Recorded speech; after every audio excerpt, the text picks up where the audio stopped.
in terms of the way things are going, I really feel like it's escalating to a point.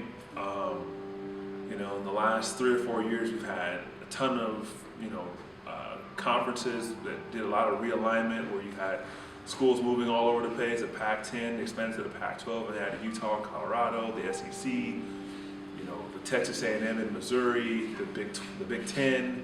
The Big Ten expanded, to I think they have 14 teams now. So you've had some of these teams where you have now it's almost like the haves and the have-nots, where you have the Power Five conference and then everyone else.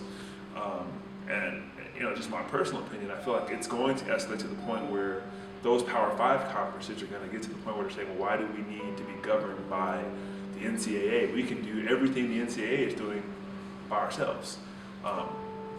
And I think that's, even when and to me, I say that because you look at this recent year with a lot of deregulation and the NCAA giving a lot of power back to that conference. And in some ways, I feel like that was a move made out of self-preservation for the NCAA. Like, okay, if we don't give them some control, they're going to just leave. And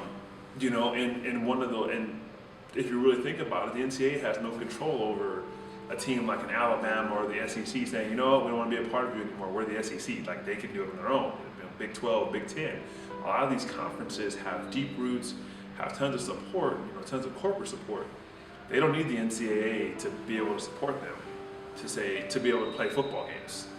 So I think, and that's, like I said, that's in my opinion, it can escalate to that point where you see a break off and some kind of new organization is formed out of those conferences, and maybe you take one or two more, and that conference can pull money and do whatever it is they need to do